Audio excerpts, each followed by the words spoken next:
penalty to the Boston Bruins.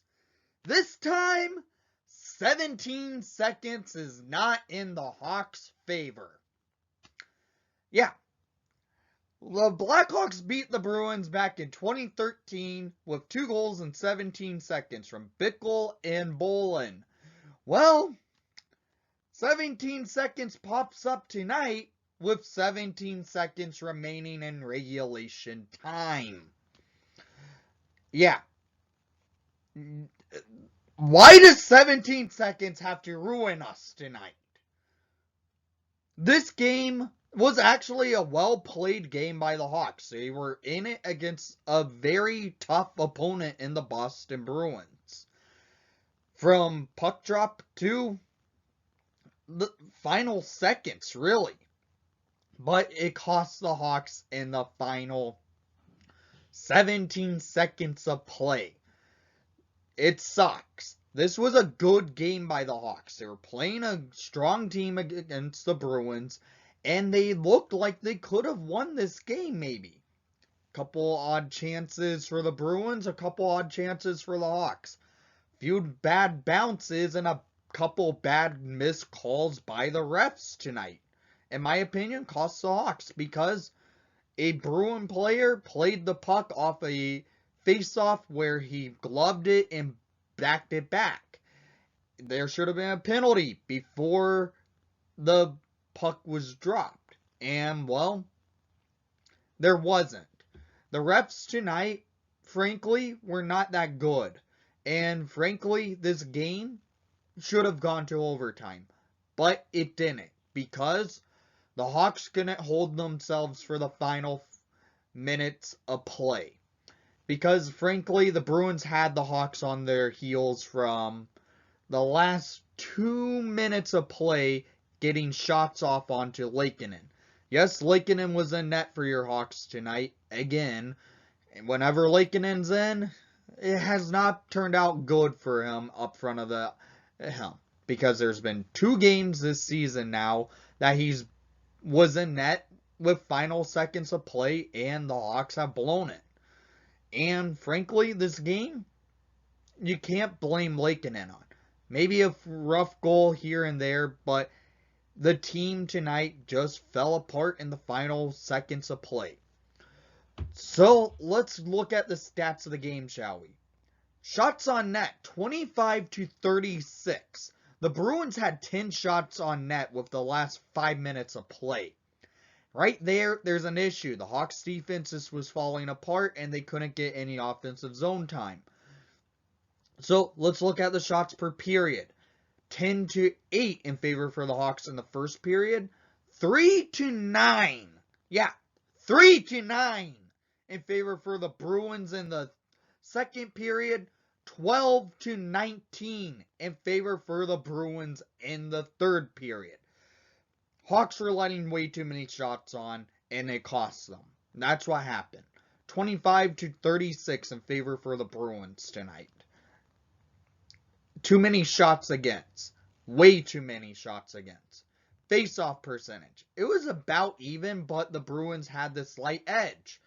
52% to the Bruins, 47% for the Hawks. Power plays. Bruins went 2 for 3. Hawks went 1 for 3. It was a rough game. Bad penalties, bad calls, missed calls. It's cost the Hawks this game.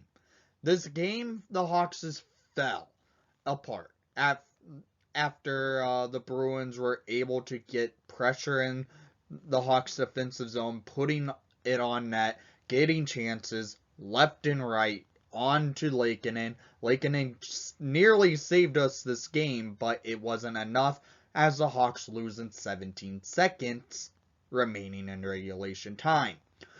So let's get to the goals of the game, shall we? In the first period, the Bruins get on the board first. At 4:12 in the first period, Charlie Coyle, off a rebound, off a blocker from Laakkonen, Charlie Coyle scores his 13th of the season, assisted by Clifton, to make it 1-0 Bruins. Clifton shot the puck Likkinen fought it off, went off his blocker, and right onto the stick of Coyle for him to bury it past Likkinen. 1-0 Bruins early in the game. Hawks then fight back, and they get on the board quickly. On a 4-on-1 break, here we go.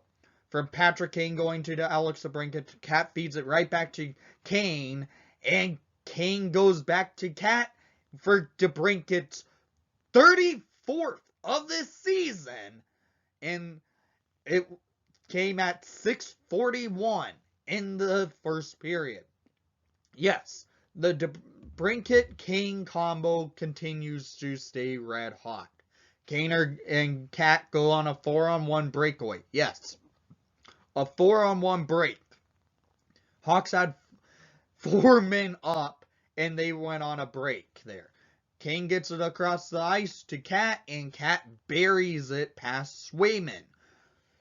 Beautiful goal, beautiful pass by Patrick Kane. That pass for Kane for that assist makes him tied with Bobby Hall at second all-time in franchise points in Blackhawks history.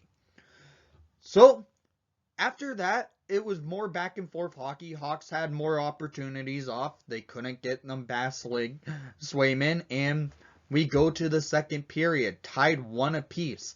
And, well, at 4:12 in the second period, scored by number 38, Brandon, the big ol' Hagel, for his 19th of the season, assisted by number 19, Jonathan Toews, and number 77, Kirby Dach.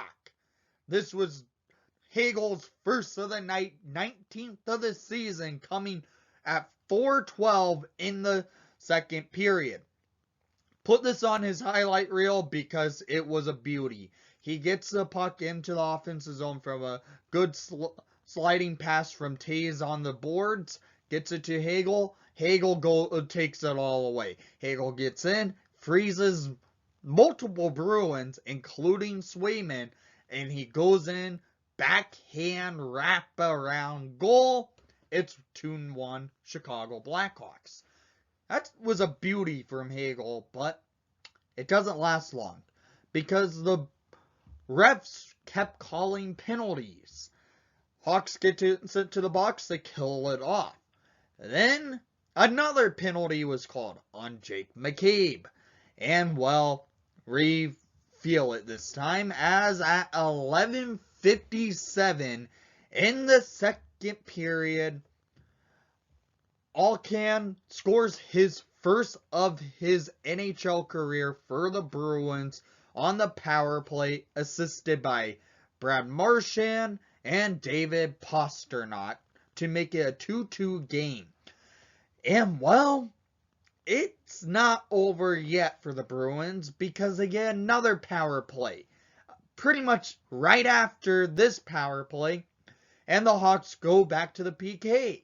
And, well, it costs them once again. At 15:23 in the second period, David Pastrnak, with his first of the night, 32nd of the season, assisted by Charlie McAvoy and Patrice Bergeron, to make it 3-2 Bruins off of 2 power play goals, pretty quick by each other, and, well, it costs the Hawks. The PK for the Hawks, once again, shows, yeah, this is a weak PK, but it was playing good in recent nights. It just couldn't come to show tonight. So we go to the third period down by a goal. And, well, it comes pretty quick for the Hawks. At 3:24 in the second period, scored by number 38, Brandon, the Bagel Hagel, for his second of the night, 20th on the season, coming on a power play. This goal from Hagel was a beauty. Kane comes into the offensive zone with the puck. Feeds it over to Dylan Strome. Strome gets it to the Cat. Cat shoots it on net. And it goes on a rebound. And the Bagel buries it for his 20th of the season, coming on a power play with just 2 seconds remaining on the power play. Hagel gets his second of the night, and it was another great goal for him. 20th of the season, awesome to see. But we go in, and the Hawks were battling hard for the final minutes, final period of play. They had a couple of opportunities that couldn't beat Swayman. Then the Bruins come attacking, and they were shooting on Lakeinen every time they were in the O zone. Lakeinen keeping the Hawks in it.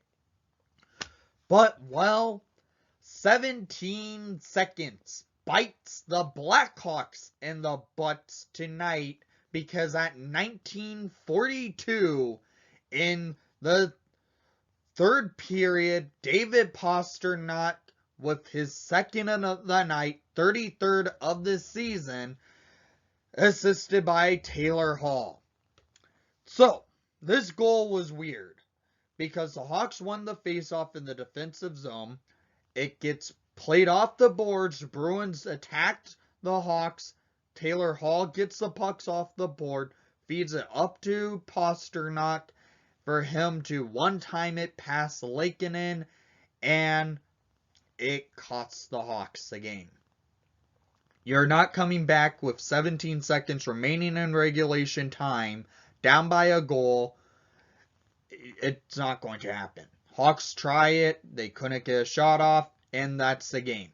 4-3 Boston Bruins with 17 seconds tonight, costing the Hawks instead of the Bruins. So, down in the comments down below, I want to hear what your thoughts were on tonight's action, and thank you for watching the broadcast. Please leave a like and subscribe if you haven't done so already. I know you did not enjoy the outcome, nor did I, but let's go Hawks.